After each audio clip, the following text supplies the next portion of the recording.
흉살에 대해서 계속 강의를 하겠습니다. 이번에 강의할 내용은 여자가 외로운 살입니다. 그러니까 여자의 사주를 분석을 할 때 여자에게 집중적으로 연구가 된 점이 어떤 것이냐면 이 여자가 이 여자가 일부 종사를 할 수 있느냐 없느냐 이런 것을 아주 중요하게 이제 연구를 했죠. 그러니까 요즘처럼 옛날에는 여자들이 뭐 같이 맞벌이를 한다든가 그런 것이 아니고 여자의 일생에서 가장 중요한 것은 남자를 만나갖고 백년해로를 하는 것. 그러니까 남자랑 결혼해서 남자랑 잘 살고 자식들 낳고 잘 사는 것. 이런 것을 이제 여자의 가장 큰 행복으로 생각했기 때문에 여자의 사주에 있어서는 이 여자가 결혼해갖고 해로를 할 수 있겠느냐. 그리고 남자를 만나서 그 남자와 헤어지지 않고 잘 살 수 있겠느냐. 뭐 이런 점에 대해서 깊은 연구가 있었습니다. 그래서 그 흉사를 볼 때 특히 여자에게 있어서는 이 여자가 결혼을 하더라도 남자의 사랑을 받지 못하고 뭐 외롭게 산다든가 아니면은 남자를 만나지 못하고 평생 혼자서 산다든가 뭐 이런 식의 살들이 많이 있는데요. 여자가 외로운 살이라고 제가 제목을 붙였는데 이 중에서 가장 유명한 것이 이 고란살과 과숙 고신살입니다. 그러니까 여러분은 이 두 가지는 꼭 아셔야 되고요. 그리고 이 고란살하고 과숙 고신살이 세 가지가 다 겹쳐 있는 경우가 있어요.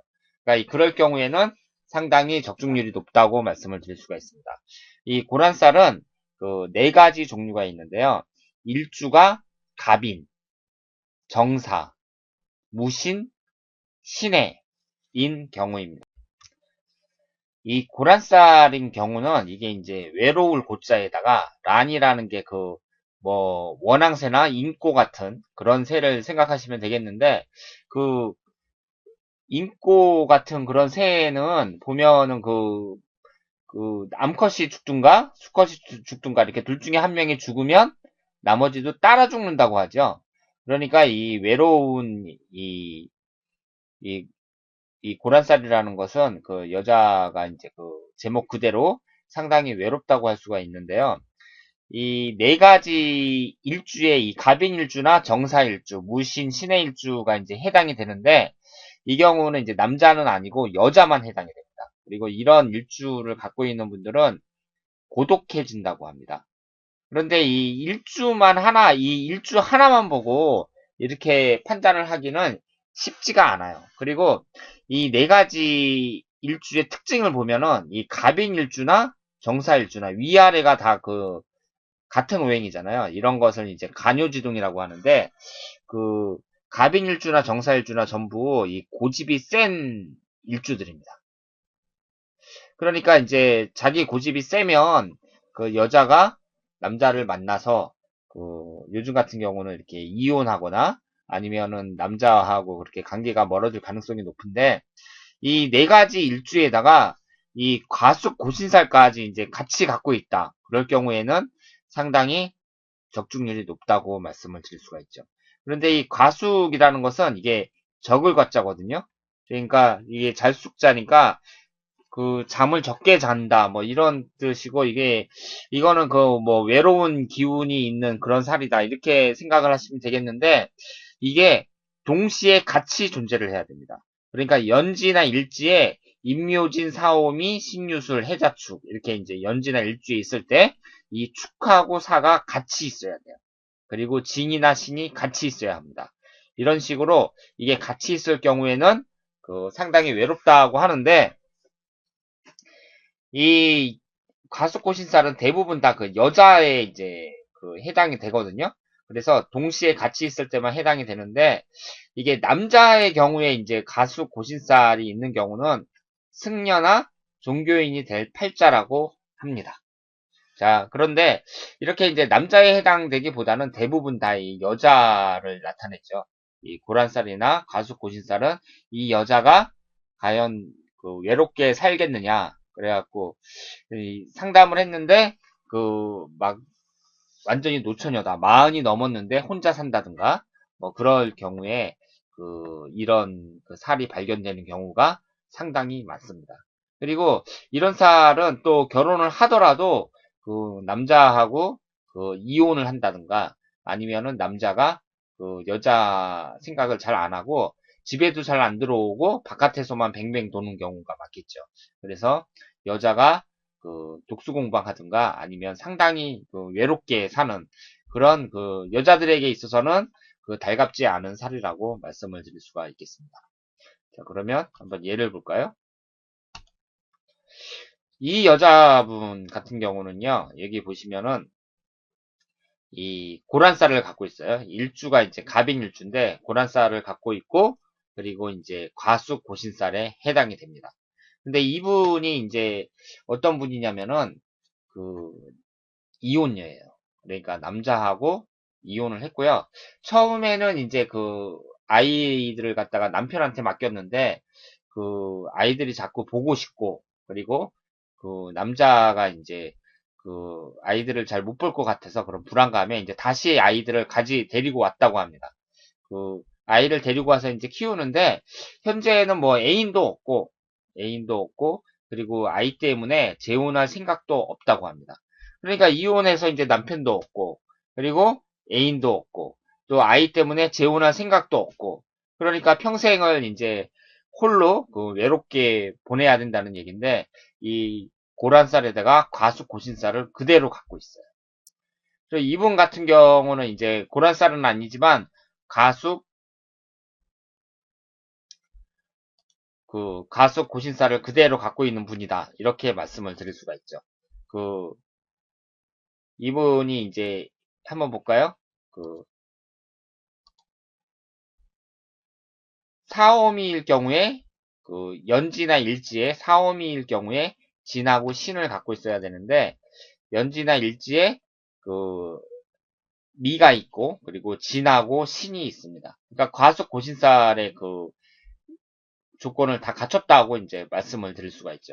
그러니까 이런 분들은 여자의 사주를 볼 때에는요, 제가 살이라는 것을 가볍게 넘길 수가 없는 것이, 이런 것이 적중률이 상당히 높습니다. 그러니까, 고란살이나 가수고신살은 적중률이 높아요. 그래서, 여자들의 사주를 딱 봤을 때, 이 여자가 외로운 사주냐, 아니냐, 그것을 이 살을 통해서 찾아낼 수가 있습니다. 그렇다면은 이 여자의 사주를 볼 때, 아, 이 여자가 외로운 사주구나. 외롭다는 얘기는 결혼 정년기가 됐는데 남자가 없다거나 아니면 앞에서 말씀드린 것을 반복하지만 여자가 뭐 이혼했다든가 남자의 사랑을 못 받는다든가 그런 식으로 이제 유추해낼 수 있기 때문에 그 사주의 특징을 파악하는데 상당한 도움이 된다고 할 수가 있죠. 이 정도 여자가 이 외로운 사주라는 것만 밝혀내도 이 사주의 한 3, 40% 정도는 다 밝혀냈다고 할 수가 있어요. 그래서 이 살이라는 것, 그러니까 제가 지금까지 말씀드렸던 여러 가지 살을 이제 제대로 익혀갖고 잘 적용을 하면 사주를 이제 분석하는 데 있어서 아주 수준 높은 그런 분석을 할 수 있는 거죠. 그러니까 살을 전혀 대입하지 않는 사람하고 이 살을 대입하는 사람하고는 인류와 이류의 차이가 난다고 말씀을 드릴 수가 있습니다. 그리고 이 급각살이라는 게 있는데요. 이 급각살이라는 것은 월지를 기준으로 합니다. 월지를 기준으로 해서 임묘진일 때 해자, 그리고 사오미일 때 묘미, 신유술일 때 인술, 해자축일 때 축진. 이렇게 두 가지를 다 갖추고 있을 때, 그때 급각살이라고 합니다. 그러니까 이 급각살이라는 것은 상당히 안 좋은 거죠. 숙명적으로 태어날 때 신체가 허약하거나, 그리고 낙상이라는 거, 그러니까 떨어지거나, 뼈가 부러지거나, 아니면 반신불수, 곱추, 중풍, 불구작, 이런 것이 이제 해당이 될 수가 있습니다. 그러니까 이 급각살이 있는 분들은 상당히 조심을 하셔야 되는데요. 특히 대운이나 세운에서 흉운에 질병이 발생할 수도 있다고 합니다. 그러니까 월지가 이제 임묘진에 관련된 월지를 갖고 있는데 이분이 이제 그 지지에 해를 갖고 있는 거예요. 그런데 그 대운이나 세운에 자가 이제 딱 들어왔을 때 극각살이 형성이 되니까 그때에는 조심해야 된다. 이렇게 말씀을 드릴 수가 있죠. 그리고 평생 고질병이 있거나 불구자가 될 수도 있다고 합니다. 그리고 이 극각살은 신강할 때는 작용이 약한데요. 신약할 때 더 불리하다고 합니다. 제가 신강, 신약에 대해서는 그 설명하면서 가끔 말씀을 드렸지만 구체적으로 그 설명을 드리진 않았거든요. 앞으로 그 고급 과정에서 이 신강, 신약에 대해서 나올 겁니다. 그러니까 신강이라는 것은요, 일주를 기준으로 했을 때 나를 일간인 나를 도와주는 그 오행이 많으면 신강하다고 하고 나를 도와주는 오행이 적으면 신약하다고 합니다. 그리고 사주에서 이 오행에 금이 없는 거예요. 금이 없고 극각살이 있을 때 작용이 더 강하다고 합니다. 자, 그러면 이 극각살에 관련된 예는 여러분들이 그 주위에서 한번 찾아보시도록 하고요. 이 길성과 흉신에 대한 내용은 여기까지 하도록 하겠습니다. 그러니까 이 외에도 그 종류가 상당히 많아요.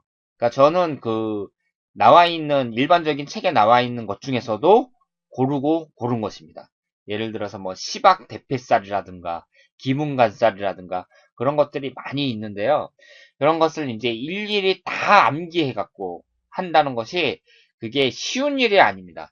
그런데 제가 이제 그 말씀드렸던 것처럼 뭐 원진살이라든가 아니면 괴강살이라든가 백호대살이라든가 그리고 이 고란살이라든가 가수고신살이라든가 그리고 이 극각살 같은 거 이런 것은 좀 알고 암기해 놓으면 좋다 이렇게 말씀을 드릴 수가 있는데요. 그런데 그 기준이 뭐냐면은 이런 것들도 모두 용신이 되면 해가 없어요. 그러니까 그 아무리 그 살이 많이 있어도 그런 것을 일일이 다 외울 필요는 없고 이것이 용신일 때만 해당이 된다. 용신일 때 이 흉사를 경우에는 용신일 땐 해당이 안 되고 기신일 때, 기신일 때만 해당이 된다. 그런 점을 좀 유의를 하시고요. 그리고 뭐 대부분의 살들이 또 충국이 발생을 할 때, 그때 그 크게 작용을 한다.